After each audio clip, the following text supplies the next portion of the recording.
Hola a todos, benvinguts, benvingudas de nou. Yo soy Noé, el pastor de esta iglesia, y vamos a tener ahora un mensaje de la Escritura, y estamos en nuestra serie que hemos llamado Subversivo, Inspirador y Radiante.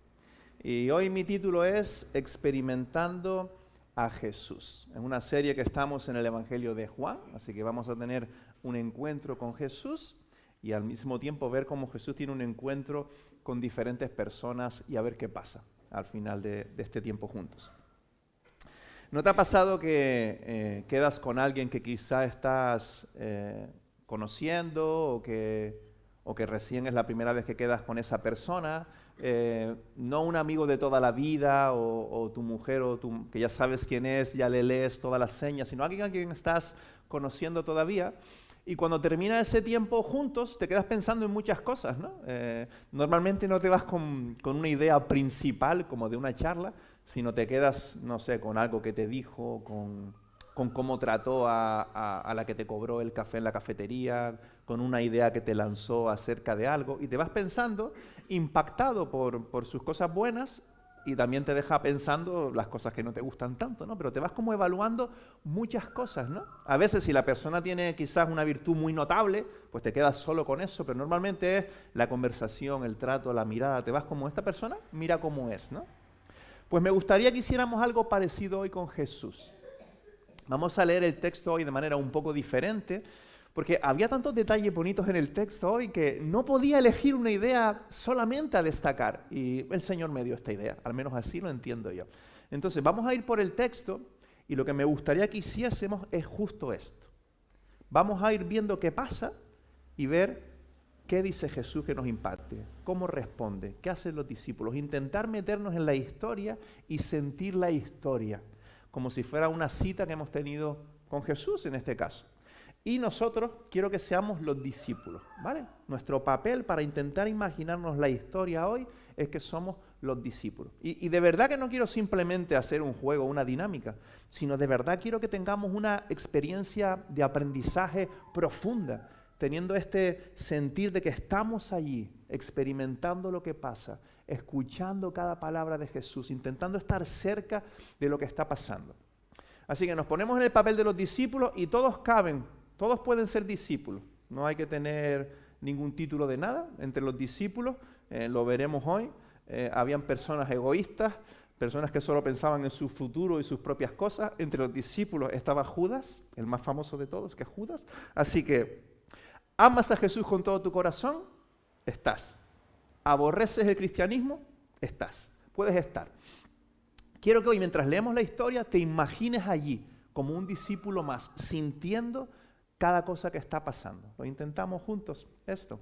Hoy vamos a ir al capítulo 6 de Juan, y el primer punto es, por eso, un viaje para experimentar a Jesús, para sentir a Jesús, para sentir la historia como un discípulo más en los lugares en los que estaremos. Y son dos historias y no una, porque no quería separarlas. Es bastante contenido, pero creo que es abarcable, porque están relacionadas de diferentes maneras. Lo veremos, están relacionadas. Normalmente se predican por separado, se enseñan en la escuela dominical por separado siempre, pero yo hoy las uno porque veo cierta relación en las dos historias. Y es interesante, como ya he ido diciendo, Juan trae esta biografía de Jesús muy tarde, no sé si es por el año 90 o así. Ya todas las biografías de Jesús están escritas, de hecho tenemos 4. No sé si es que Jesús quería que no nos quedase ninguna duda, o sea, tenemos 4 versiones diferentes de la vida de Jesús, vista desde 4 ángulos diferentes, la misma historia, ¿no? Tenemos 4, a nivel literario, tenemos 4 con manuscritos desde los primeros siglos, ¿no? Y Juan es el más tarde que escribe, lo repito un poco, entonces ya él ha leído la historia de Marcos, ya él ha leído a Mateo y no va a repetir todo. Entonces, hay cosas que repite y las historias de hoy las repite. No son inéditas de Juan. No recuerdo ahora si es entre el 80 y el 90% del material del Evangelio de Juan es inédito, porque Juan quiere traer una perspectiva diferente. Pero esto ya está en los otros evangelios. Pero Juan decide ponerlo ahí, poner esas dos historias junto ahí. Y vamos a ver si juntos hoy entendemos por qué. ¿Por qué Juan creyó que estas dos historias eran tan importantes que iba a repetirlas de nuevo? Para nosotros hoy poder experimentar este tiempo de Jesús, poniéndonos en el lugar de cada uno de los discípulos. Así que vamos allá, para no perder más tiempo, y vamos al capítulo 6, como decía, de Juan. Vamos a comenzar ahí nuestra lectura.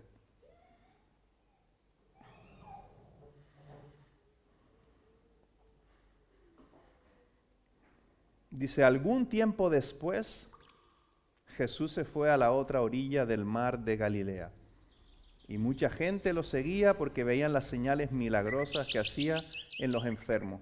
Entonces Jesús subió a una colina. Dice, algún tiempo después. Habían estado pasando cosas, ¿recuerdas? Como discípulo, hoy queremos experimentar, como decía, las palabras de Jesús. Tienes que meterte en el papel de los discípulos. Han estado ya pasando muchas cosas. Has estado siguiendo a Jesús, como veremos ahora, por mucho tiempo ya. Ha habido cierto rechazo de los líderes religiosos. Han estado pasando muchas cosas y de repente estamos aquí.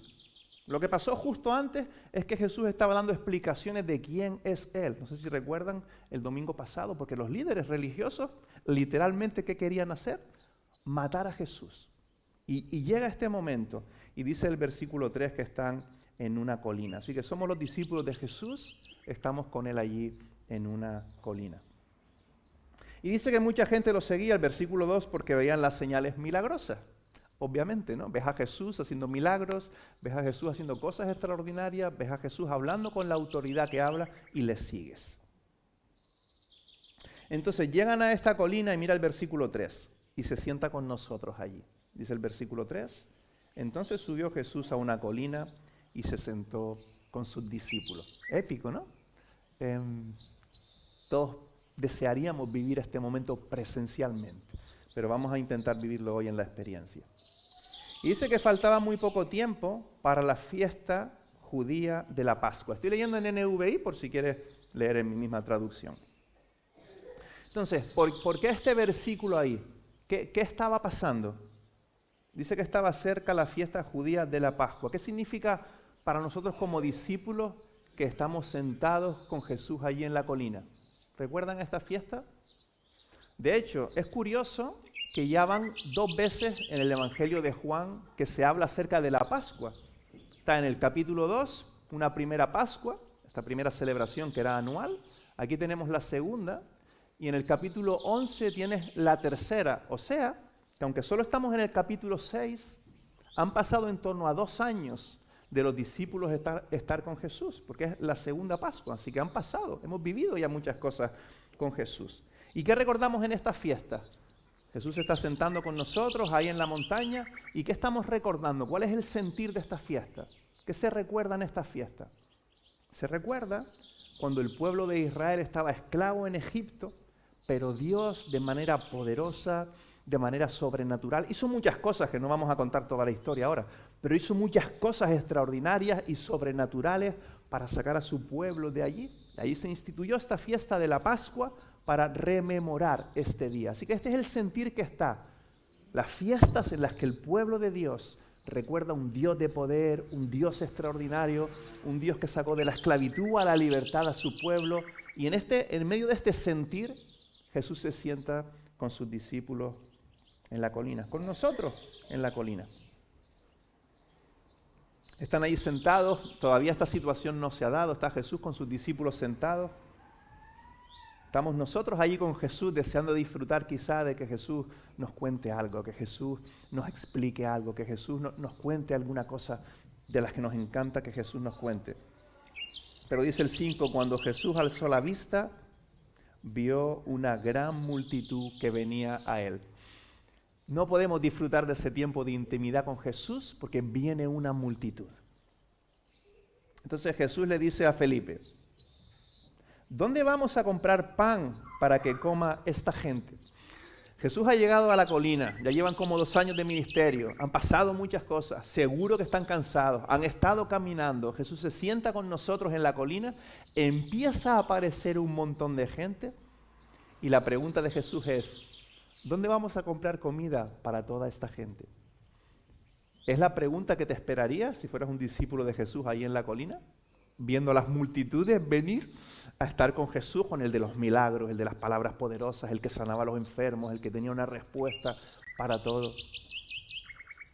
Estamos ahí en la colina con Jesús y le pregunta a Felipe, alguno de vosotros, ¿dónde vamos a comprar pan para que coma esta gente? ¿Es la pregunta que esperaría?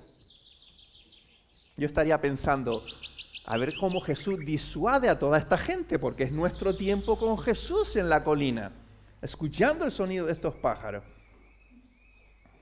Dice el versículo 6, mira cómo es Jesús con nosotros, sus discípulos. Esto lo dijo solo para ponerlo a prueba, porque él ya sabía lo que iba a hacer. Jesús nos da vuelta y media, no sé si eso se dice aquí también. Jesús está muy por delante de las cosas que nos pasan como discípulos. Jesús ve a unas multitudes venir, seguramente Jesús también está cansado. Vemos en los evangelios a Jesús cansado, tener sed, tener hambre, todo tipo de cosas. Era un ser humano, aunque era Dios todopoderoso. Y está viendo una multitud acercarse a la que hay que atender. Pero aprovecha ese momento para preguntarnos y ver cómo respondemos, porque dice este versículo que estaba poniéndonos a prueba, en este caso a Felipe, a ver cómo reaccionamos. Jesús a veces nos pone estos test en la vida, ¿no? Nosotros como cristianos tendemos a ser como muy escolásticos, ¿no? Esto es algo de la Edad Media, muy de la escuela, silla, pupitre, mesa, profesor, alumnos, entender, debate, todo esto, ¿no? Mundo de las ideas. Y está bien, hay un lugar para eso, ¿no? Jesús también tiene momentos con los discípulos de enseñanza profunda, ciertos momentos. Pero Jesús sobre todo quiere tratar contigo y conmigo en el camino. Y hay una situación ahí que no controlamos, estamos con Jesús en la montaña, empieza a aparecer un montón de gente y Jesús aprovecha ese momento para tener una experiencia, en este caso con Felipe, de aprendizaje. A ver cómo reacciona. Quiero modelar su vida en las circunstancias de la vida, en el camino. Esto lo dijo solo para ponerlo a prueba, porque él sabía lo que iba a hacer. Miren la respuesta de Felipe. Jesús, ni con el salario de 8 meses podríamos comprar suficiente pan, porque como veremos luego habían miles de personas. Ni con el salario de 8 meses podríamos comprar suficiente pan para darle un pedazo a cada uno. Felipe está agobiadísimo. Yo creo que por un lado es en plan, Jesús, no me importa esta gente, es un problema demasiado grande, no quiero pensar en eso. Y luego se agobia, ¿no? Ni con el salario de 8 meses. Yo aquí soy Felipe. Cuando hay algo que resolver, cuando Jesús te pone ante algo que es imposible de afrontar, yo soy Felipe. Felipe se agobia, Felipe no quiere estar pensando en eso. ¿Cómo vamos a dar de comer a miles de personas? Yo qué sé, estoy cansado, tengo mis propios problemas. Jesús ahí, cuando hay cierta tensión con nosotros, pone a alguien en tu camino y te anima a hacer algo imposible.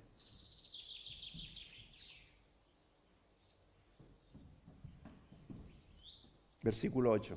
Otro de sus discípulos, Andrés, ahí estamos nosotros interactuando con Jesús. Y Jesús, el boss, el jefe, está testeando, está tratando con nosotros. Otro de sus discípulos, Andrés, que era hermano de Simón Pedro, le dijo, mira, esta me encanta. Andrés, seguro que alguna moneda tenía, algo de valor que pudiera intercambiar por pan. Me imagino que se daba el trueque, no lo investigué, pero me imagino que si tenías un bolso de valor, te darían un par de panes, ¿no? Algo tendría. Pero mira lo que hace Andrés. Antes de que Jesús le pregunte si tiene algo para comprar pan, dice, aquí hay un muchacho, aquí hay un muchacho.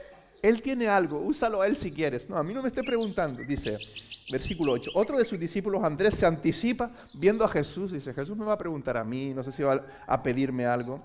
Aquí hay un muchacho que tiene 5 panes de cebada y 2 pescados. ¿Pero qué es esto para tanta gente? Al final, hay un niño ahí al frente y los discípulos ponen a un niño al frente de la solución de este problema. ¿Qué cosas, no? Los niños. ¿Y cómo usa Jesús a los niños? De hecho, usó Jesús a este niño para hacer esto, ¿no? Pero la actitud de Andrés es cómica totalmente, ¿no? El poner a este muchacho al frente cuando algo podría aportar. Seguro que algo podrían aportar. Los 12 algo tendrían para comprar pan. Aquí hay un muchacho que tiene 5 panes de cebada y 2 pescados, pero ¿qué es esto para tanta gente? Los discípulos están intentando reaccionar a esto. Hemos visto a Jesús hacer muchas cosas. Tenemos que ponernos en esta situación. Hemos visto a Jesús sanar gente, hemos visto a Jesús hablar de manera poderosa, hemos visto a Jesús hacer milagros, pero no entendemos cómo va a resolver esto. Aunque sabemos quién es Jesús como discípulos un poco, tenemos cierto conocimiento, hemos tenido también cierta experiencia con Jesús en el camino, pero llega una circunstancia nueva y toda nuestra frustración, nuestras dudas y nuestros temores otra vez a flor de piel. ¿Cómo Jesús va a resolver esto? Esto sí que Jesús no puede resolver, es imposible. Alimentar a miles de personas con nuestros propios recursos, Jesús no puede hacer esto. Entonces Jesús no responde, Jesús es el jefe, da una orden, versículo 10, haced que se sienten todos, ordenó Jesús. Jesús sigue involucrándonos en el proceso.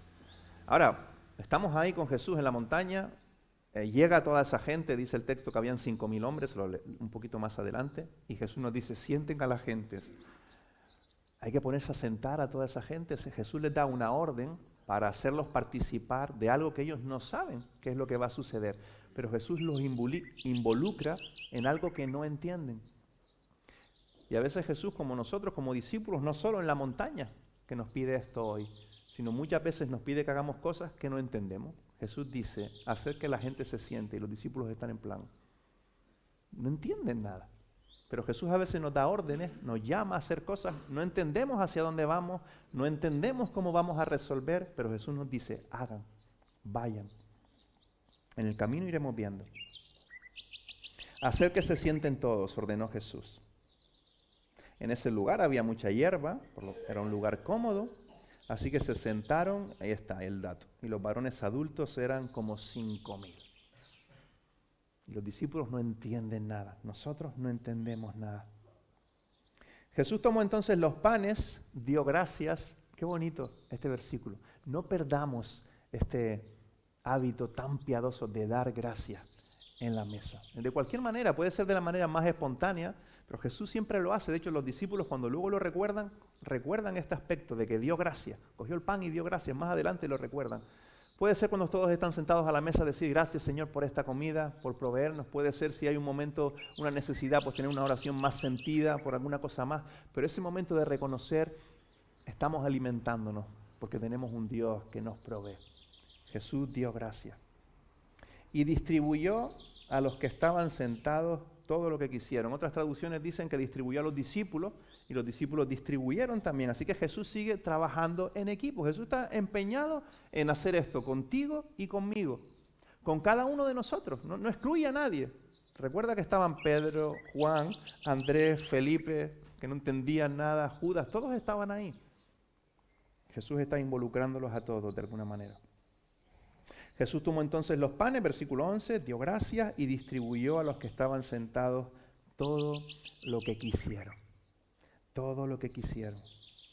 Lo mismo hizo con los pescados.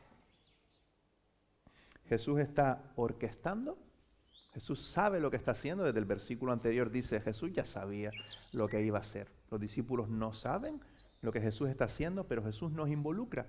Él orquesta todas las cosas, pero todos participamos en lo que Él está orquestando, aunque no entendamos los por qué, los para qué, ni lo que se está haciendo si tiene algún sentido. Participamos de lo que Jesús está haciendo. Dice el versículo 12, una vez quedaron satisfechos, dijo a sus discípulos, otra vez, recoged los pedazos que han sobrado entre 5,000 hombres, sus mujeres y sus niños, ¿no? Trabajo en equipo, ahora trabajo duro, de hacer algo muy práctico, simplemente recoger lo que ha sobrado. A los 12 discípulos, recoger los pedazos que han sobrado para que no se desperdicie nada. Jesús aquí siendo un buen administrador de lo que tiene. En este caso han sobrado muchos pedazos de pan y de peces. Nosotros tenemos otros recursos, otros dones, otros talentos, otra familia, lo que el Señor ha puesto en nuestras manos. Este principio bonito ahí de administrar bien, para que no se desperdicie nada. Y así lo hicieron, aunque parezca mentira, así lo hicieron. Y con los pedazos de los 5 panes de cebada que les sobraron a los que habían comido, llenaron 12 canastas, una para cada uno. Al ver la señal que Jesús había realizado, la gente comenzó a decir, En verdad, este es el profeta, el que ha de venir al mundo. Ellos están sacando estas conclusiones, pero cuando llega otra situación difícil de entender, vuelven a dudar otra vez. Pero aquí dicen, en verdad, este es el profeta, el que ha de venir al mundo. ¿Y qué quiere decir esa expresión? Que está muy vinculada a la historia, muy vinculada al pueblo de Dios. De manera sencilla, el pueblo de Dios, el pueblo que Dios utilizó para traer a la persona de Jesús, había estado relacionándose con su Dios, con el creador de los cielos y la tierra. Un pueblo que se relaciona con el que ha creado todas las cosas. Y el creador, por medio de hombres y mujeres, de profetas, etcétera, ha ido comunicándose con su pueblo. Y una de las cosas que había comunicado era que vendría un profeta. Vamos a ver un texto para que lo veas, porque esto es climático en la historia. Vamos a Génesis 40, para que veamos como discípulos, que a lo mejor eres uno de los 12 que estás un poco perdidos en cuanto a literatura del Antiguo Testamento. Y ahí está lo que Jesús quería decir, en Génesis 49, 10. Estos son los textos que la gente, cuando ve a Jesús lo que está haciendo, recuerdan y creen que Jesús aplica estos textos.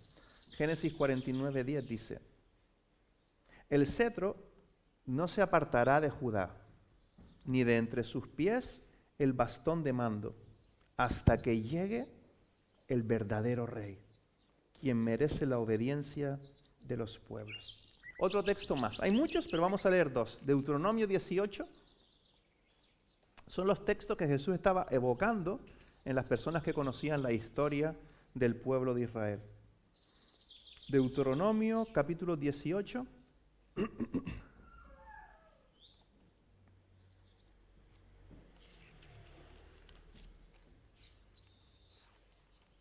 Dice el versículo 15. El Señor tu Dios levantará de entre tus hermanos un profeta como yo. A él sí lo escucharás. Luego dice el 18, último que leemos. Por eso levantaré de entre tus hermanos un profeta como tú. Pondré mis palabras en su boca y él les dirá todo lo que yo le mande. Ese es el profeta que esta gente, viendo lo que Jesús estaba haciendo, decían, él es el profeta. La historia sencilla, muy resumida, un creador nos crea, la historia comienza a correr, este creador promete un salvador, un profeta, Jesús es ese salvador. La historia del mundo, la historia de Dios, la historia del salvador del mundo que es Jesús sucediendo en este momento. Y continúa, veamos qué pasa. Versículo 15. Pero Jesús, dándose cuenta de que querían llevárselo a la fuerza, claro, estaban identificando quién era. No iban a soltarlo jamás si creían que era el profeta. Querían llevárselo a la fuerza y declararlo rey político. Se retiró de nuevo a la montaña él solo. Jesús tenía súper claro su propósito. Nosotros a veces dudamos, no sabemos bien hacia dónde vamos. Los discípulos no tenían mucha idea de lo que estaba pasando. Pero Jesús tiene súper claro su propósito. Por eso le preguntamos a Jesús. Mientras soñamos, mientras hay cosas en el corazón que nos cargan, mientras pensamos en que lo correcto sería hacer esto o lo otro, le preguntamos a Dios. Dios, ¿qué quieres hacer? Tú tienes claro tu propósito. Tú tienes un plan, tú estás haciendo algo. ¿Qué estás haciendo? ¿Cómo nos sumamos a lo que estás haciendo? Jesús tiene súper claro tu propósito. Hemos estado en la montaña con Jesús. Jesús ha estado interactuando con nosotros, con nuestras emociones, con nuestra manera de interpretar las circunstancias que están pasando. ¿Qué te llevas de Jesús en la montaña? Porque vamos a ver otra historia ahora que verás al final que conecta con esta, en el que hay un cambio. El texto mismo lo explica. Acompáñame, seguimos con Jesús en este viaje por la Escritura. Versículo 16. Cuando ya anochecía, esto es como una película, ¿te fijas? Hay tiempos, hay etapas en el día, en la vida. Cuando ya anochecía, quizás podemos apagar un poco las luces para meternos como los discípulos ahí en la noche. Cuando ya anochecía, sus discípulos bajaron al lago. Ahora vamos con Jesús al lago. Y el lago es el mar de Galilea, como se le llama. Este lago, que es un lago, por eso lo pone lago, es tan grande que a veces no ves dónde está la tierra. En algunas de sus partes, en la parte más ancha, tiene más de 20 kilómetros. Así que ahí pueden pasar todo tipo de cosas. De hecho, está por debajo del nivel del mar y hay muchas montañas alrededor. Y yo no entiendo mucho de clima, pero eso hace que el frío, el calor, los aires y todo eso produzcan muchas tormentas en este lago, en el mar de Galilea, ¿no? Cuando ya anochecía, sus discípulos bajaron al lago. Así que ahora vamos al lago. Y subieron a una barca y comenzaron a cruzar el lago en dirección a Capernaum. Mira, estos discípulos, nosotros como discípulos, cómo seguimos a Jesús. Todo el rato en la experiencia. Como decía, sí que hay momentos en los que Jesús se sienta con ellos a explicar cosas. Estamos aquí intentando entender, también intentando experimentar. Pero Jesús sobre todo discipula, por utilizar una palabra nuestra, a su gente en el camino, en la vida, ahora en un lago, en la experiencia de la vida. Y comenzaron a cruzar el lago en dirección a Capernaum. Están cruzando el lago, si miras Israel, de derecha hacia izquierda. Para entonces ya había oscurecido y Jesús todavía no se había unido a ellos. Jesús les encomienda ir, ellos marchan sin Él, Jesús queda en unirse a ellos más adelante. Jesús, ¿qué está haciendo con nosotros? Jesús está preparando otra experiencia de aprendizaje. Quiere impactar nuestro corazón, nuestra mente, nuestros ojos en un lago, sin nosotros. Dice el texto literalmente, Jesús todavía no se había unido a ellos. Jesús ama a sus discípulos. Jesús te ama hoy como discípulo. Y a veces te deja pasar por experiencias para amarte aún más y encontrarse contigo en lugares donde pueda amarte aún más y trabajar con tu vida aún más. Y hoy nos lleva a un lago donde hay una tormenta. Versículo 18. Por causa del fuerte viento que soplaba, el lago estaba picado. Habían olas de alguna manera. Habrían remado unos 5 o 6 kilómetros. No sé si alguna vez has remado o navegado, pero 5 o 6 kilómetros en un pequeño barco en el mar es mucho. Es muchísimo. Son posiblemente, depende de la destreza de los discípulos, no sé qué tipo de remos tenían, pero pueden ser horas remando. Y horas remando en este contexto. No es con el mar plano, las costas blancas, la cervecita, no. Olas de noche, el agua te está entrando, estás pasando frío, estás horas remando. 5 o 6 kilómetros, eso quiere expresar mucho tiempo peleando con los remos. Mucho tiempo afrontando esta tormenta. Y Jesús aún no ha aparecido. Cuando habían remado 5 o 6 kilómetros, por fin vieron que Jesús se acercaba a la barca. Este es el momento de la historia en el que se cruzan las circunstancias con el encuentro explícito de Jesús. Jesús estaba con ellos todo el tiempo por su espíritu. Jesús los había metido en esa experiencia porque quiere amarlos mejor, quiere llevarlos a un punto, quiere llevarnos a un punto de experiencia más profunda de su amor y de quién es Él para nosotros. Pero aquí Jesús se encuentra con ellos. ¿Y cómo reaccionan ellos? ¿Qué dicen? 19. Se asustaron. ¿Por qué no entendemos a este Jesús? También, ¿cómo aparece Jesús? A nadie se le habría ocurrido que Jesús iba a aparecer así. ¿Cómo aparece Jesús? Caminando sobre las aguas. Es que es de locos.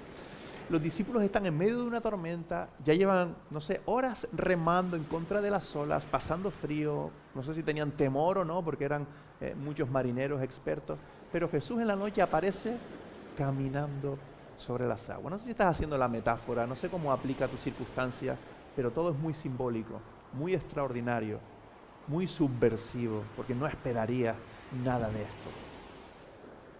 Pero el Dios del universo que orquesta todas las cosas para tu bien, a veces hace este tipo de cosas. A veces nos lleva por este tipo de experiencias como hoy. Cuando vieron que Jesús se acercaba a la barca caminando sobre el agua, se asustaron, lógicamente. Versículo 20. Pero Jesús les dijo, una frase épica ahí, no tengáis miedo, soy yo. No tengáis miedo, soy yo. Versículo 21, así que se dispusieron, suceden más cosas, sabemos en la historia, pero vamos a limitarnos al Evangelio de Juan, puedes leerlo en los otros evangelios si quieres más detalles.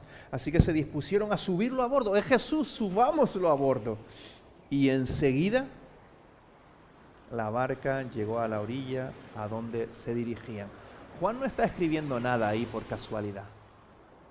Cada palabra que utiliza está medida, de hecho creemos que incluso inspirada y dirigida por el Espíritu de Dios, y dice, enseguida la barca llegó a la orilla. Las circunstancias cambiaron cuando Jesús llegó.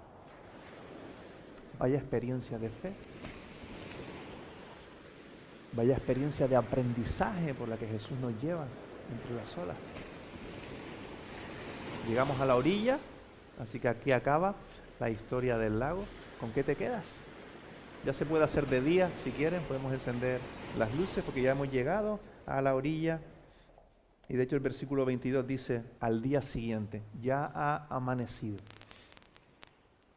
Y ahora vemos un contraste en el versículo siguiente entre los discípulos, las personas que, aunque tienen dudas, no entienden, sienten que Jesús les va a pedir algo y ponen un niño delante para que no les pida nada. O sea, los discípulos que están con un mar de dudas no entienden, pero están siendo impactados por Jesús. Estos 12 hombres que están más cerca de Jesús. Y luego están las multitudes que no tienen tanto contacto, están más lejos. Sus intereses son más cruzados, intereses políticos. Este hombre nos da pan, nos da peces, nos alimenta, nos dice cosas bonitas. Las multitudes están ahí atraídas por diferentes cosas. Y ahí vemos esa diferencia en el versículo 22 entre las multitudes y sus discípulos en situaciones diferentes. Al día siguiente, dice, ¿ha pasado lo de la montaña? Imagínate la experiencia que tuvimos ahí en la montaña. ¿Ha pasado lo del mar de Galilea? Otra experiencia increíble, la misma noche, del mismo día. Y estamos al día siguiente todavía aturdidos por todo lo que ha pasado. Al día siguiente, leo hasta el 24, la multitud que se había quedado en el otro lado del lago se dio cuenta de que los discípulos se habían embarcado solos, que no habían ido con Jesús. Allí solo había una barca y Jesús no había entrado en ella con sus discípulos. Sin embargo, algunas barcas de Tiberíades se aproximaron al lugar donde la gente había comido el pan, aún estaban allí muchos, después de haber dado gracias al Señor. ¿Lo ves ahí? El detalle, habían comido el pan después de haber dado gracias al Señor. Curiosamente añade esa frase, ¿no? 24. En cuanto la multitud se dio cuenta de que ni Jesús ni sus discípulos estaban allí, subieron a las barcas y se fueron a Capernaum a buscar a Jesús. ¿Cómo sería eso, no? 5,000 personas buscando barcas para ir a Capernaum. Un espectáculo, ¿no? La multitud versus los discípulos. ¿Con qué nos quedamos? ¿Qué nos llevamos? No sé qué concluyes. Mi segundo punto es, ¿qué hacemos con todo esto? Con el Jesús de la montaña, tratando con los discípulos, con el Jesús que desaparece en el mar de Galilea. ¿Qué voy a hacer con todo esto? Personas diferentes, como somos nosotros, respondemos de maneras diferentes. Los discípulos mismos respondieron de maneras diferentes. Quizás a ti te ha impactado más alguna cosa acerca de Jesús, o te has sentido identificado con alguna cosa de los discípulos. ¿Qué vas a hacer con todo esto, no? Quizás simplemente quitar algunas mentiras de tu mente en cuanto a cómo es Jesús. Quizás lo que vas a hacer es seguir siendo un discípulo, seguir viendo cómo este Jesús es, seguir descubriendo cómo este Jesús es para tomar decisiones. ¿Qué vas a hacer con este Jesús que está llevándonos por diferentes circunstancias, encontrándose con nosotros en diferentes circunstancias? ¿Qué vas a hacer? Yo quiero destacar un par de cosas que podrían ser otras, pero son las que voy a destacar. Y la primera es que la gente de Dios, los discípulos de Dios, lo que hoy llamamos la iglesia, ¿no? Que la iglesia sabemos que es esta palabra que significa comunidad, asamblea, grupo de gente hoy en día que cree en Jesús, que siga a Jesús. La iglesia, su identidad, la iglesia no está hecha solo para retroalimentarse continuamente y mantener las cosas como están. Eso es la antítesis a lo que estamos viendo a Jesús hacer. Entonces, ¿qué vamos a hacer? Eso no lo vamos a hacer. No vamos a vivir simplemente para retroalimentarnos unos a otros y mantener las cosas como están. Porque esa no es la misión de Jesús. Jesús no se encerró con sus 12 discípulos de manera escolástica, como decíamos, a enseñarles toda la sabiduría, todo el conocimiento de Dios que lo tenía. Jesús está con sus discípulos en el camino, mientras hace una multitud de cosas. De hecho, si la iglesia, la gente que está siguiendo a Jesús solo se centra como tendemos a hacer, como yo tiendo a hacer. Estoy hablando de mí en primer lugar, además que a mí me encanta el mundo de las ideas. De hecho, los que solemos llegar a predicadores somos personas más del mundo de las ideas, porque a los que son más creativos artistas no los dejamos llegar normalmente a enseñar, porque nos dan un poquito de miedo sus maneras, ¿no? Pero no podemos pasarnos nuestra vida cristiana simplemente retroalimentándonos unos a otros, o sea, comiéndonos la comida todo el rato mientras gente se muere de hambre a nuestro alrededor. Ese no es el propósito de la iglesia.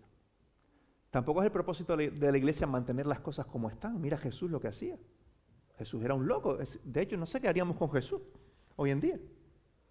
Un par de días con Jesús. O sea, día y medio con Jesús y no sé si le seguiríamos siguiendo o no. Día y medio de la montaña y la noche en el mar. La iglesia existe para otra cosa. La iglesia existe para la misión. Los discípulos existen para la misión. Existimos para la misión de Jesús. Entonces no es tan importante el cómo hacemos las cosas, que es importante, obviamente, hemos de hacer las cosas bien, como según el diseño de Dios.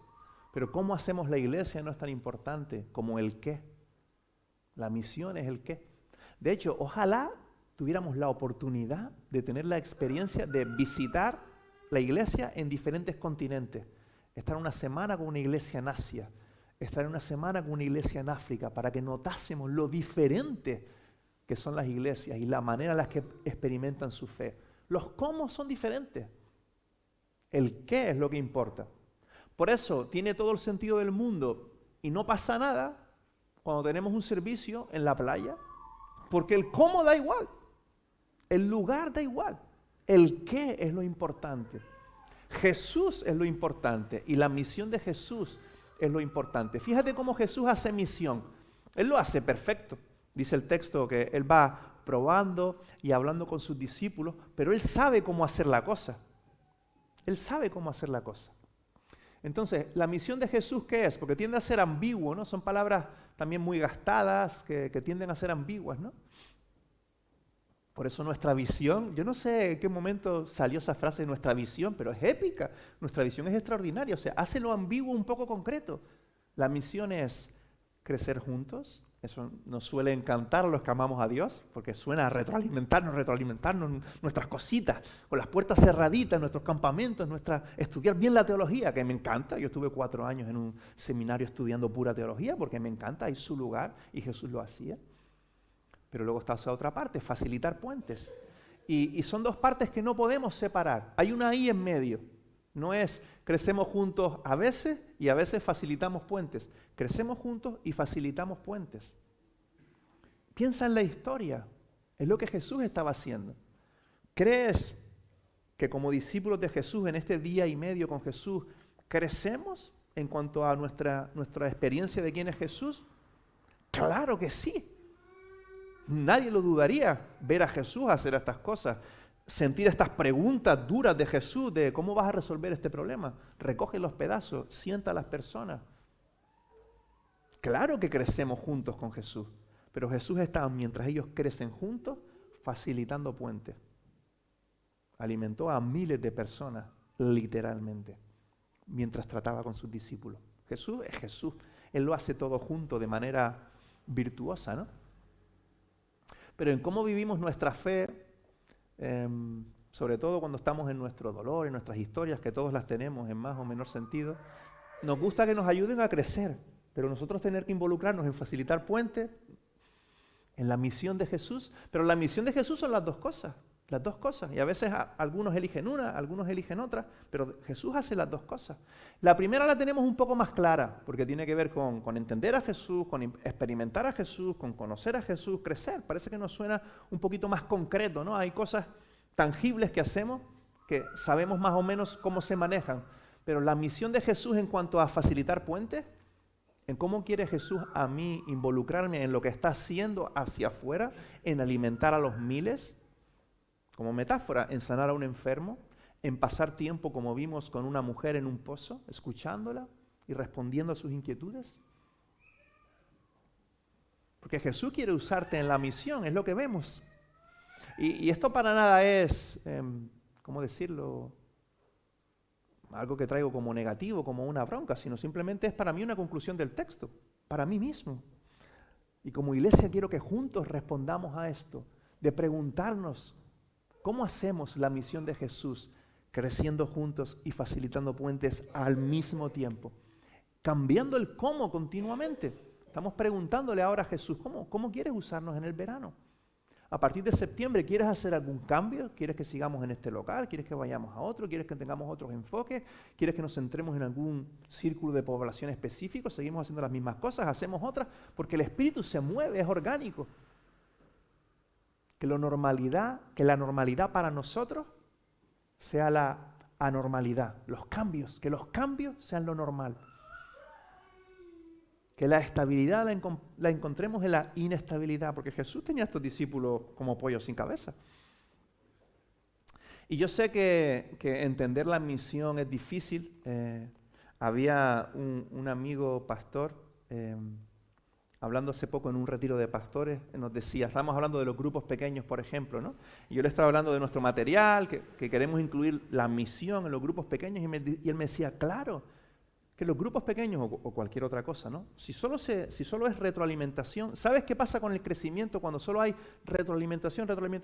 Que seguro que vas a incluir crítica de alguna manera, y ese crecimiento va a ser frustrado, porque cuando el crecimiento es hacia el ombligo, el crecimiento se da extraño. El crecimiento que Dios quiere que se dé es, crecemos mientras amamos a alguien más, crecemos mientras servimos a alguien más. Porque si no el crecimiento se da deformado. Lo he visto en mi vida, lo he visto en la vida de otras personas. Pero cuando el crecimiento es, estamos creciendo juntos mientras amamos a alguien más, mientras juntos nos involucramos en servir a alguien más, ahí sí crece. Mis mejores amigos de la iglesia son con los que he servido al Señor en cosas duras, en desvelos, cuando poníamos nuestro dinero ahí para hacer cosas, crecíamos mientras amábamos a alguien más. Entonces pregúntate, cómo la iglesia puede ayudarte, pero pregúntate también cómo yo puedo ayudar a la iglesia y a alguien más fuera de la iglesia. Si quieres crecer de manera sana y ayer conociste a Jesús, comienza a preguntarte cómo puedo amar y servir a alguien más. Porque solo crecemos de manera sana si lo hacemos al estilo de Jesús. Crecemos mientras servimos y amamos a alguien más. Y para hacerlo tangible, termino con esto, voy a leer, porque sé que es ambiguo, ¿no? La misión de Jesús, que yo no tengo un llamado misionero, no tengo tal, yo tampoco. Yo no quería ser pastor y aquí estoy. Lo que tenemos que hacer es estar abiertos a lo que Dios quiere que hagamos primero. No te agobies con esto, no es sentimiento de culpabilidad. Si hay una tristeza del espíritu, Pablo habla de una tristeza del espíritu, pues pregúntate por qué, ¿no? ¿Qué quiere Dios que hagas? Pero no es para que te agobies. Simplemente queremos acercarnos al diseño de Dios porque es mejor para nuestro gozo, para que nuestra iglesia esté viva, nuestras vidas florezcan en la misión de Jesús. Entonces, algunas cosas que nos pueden ayudar a materializar esto. Dice aquí en el libro de grupos pequeños que algunos se resisten por usar, dice de manera tan buena. ¿Cómo te usa Dios en la misión? Dice, la misión de Jesús es hacer discípulos, o sea, que crezcamos juntos mientras facilitamos puentes, amando y sirviendo en el nombre de Jesús y hablando del nombre de Jesús. Preguntas que nos podemos hacer para cómo Dios quiere usarnos en la misión hacia afuera. ¿Qué has visto hacer a Dios en tu vida y en tu lugar últimamente? Familia, tus vecinos, tus amigos, el mundo, el trabajo. ¿A quién o cómo estoy transmitiendo el mensaje de Jesús o la vida de Jesús en el servicio? ¿Qué nombres? ¿Por qué nombres puedo orar?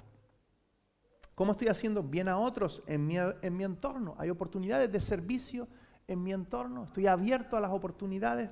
Jesús vivió haciendo el bien. Hechos 10:38. Permito con naturalidad que la gente sepa quién soy, qué creo. Soy capaz de hablar de Jesús de manera natural, sencilla. ¿Qué temas preocupan a mi alrededor y cómo interactúo aportando la visión y el diseño de Dios? ¿Cómo me preparo en el día a día para la misión? Y termina con Juan 20:21.